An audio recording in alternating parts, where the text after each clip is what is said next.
Là ici ce sont les abeilles noires.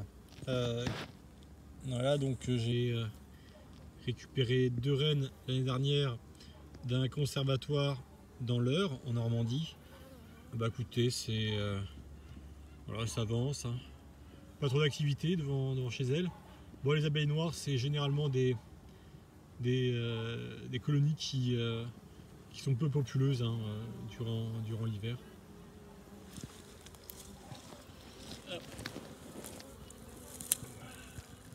Puis ici, là, on a donc des abeilles récupérées l'année dernière chez un apiculteur de la région de Saint-Raphaël.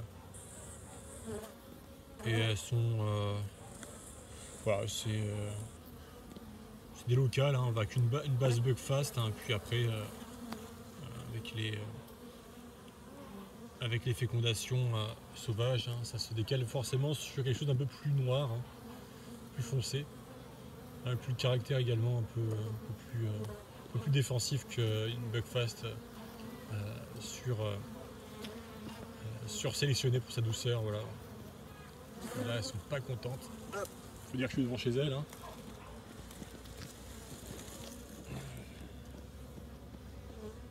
Donc là en ce moment ça butine tranquillement. Donc moi je suis dans le sud du Var, bord de mer, il y a des eucalyptus, des mimosas actuellement en fleurs. Et bah, les abeilles sont occupées dessus, hein. Voilà, donc elles commencent à rentrer du nectar et en faire un petit peu du miel, hein. Voilà, ça commence un peu à bouger. Bien entendu les reines ont repris leur ponte, hein. Puis enfin, je pense qu'elles n'ont pas vraiment, cette semaine, cette année, pardon, elles n'ont pas fait de pause réellement.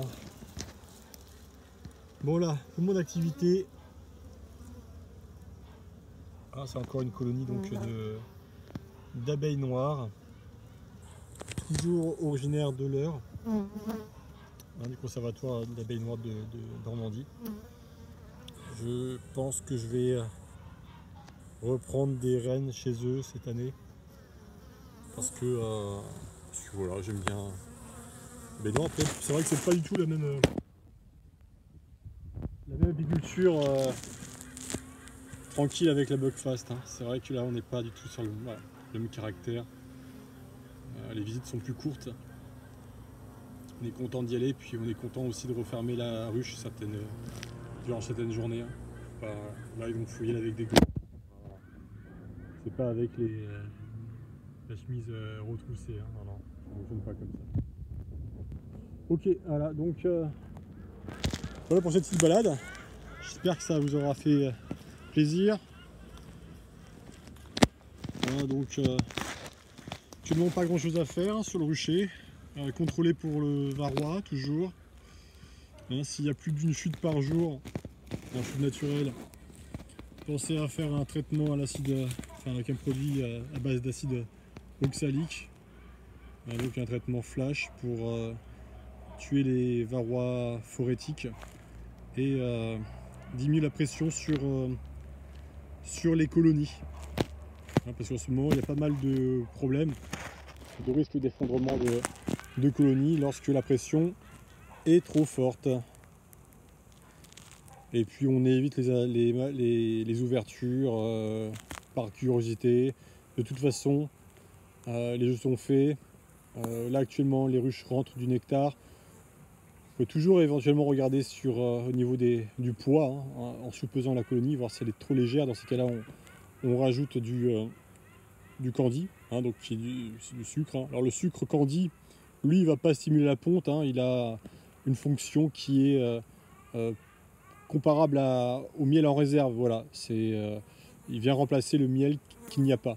Donc avec le candy, la reine ne va pas être boostée. C'est avec le nectar, hein, qu'elle est boostée, donc avec le sirop qu'on stimule la ponte, et également avec la pâte protéinée, mais du candy non protéiné, il n'y a pas de problème.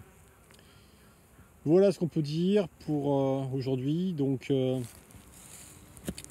30 janvier dans le sud de la France.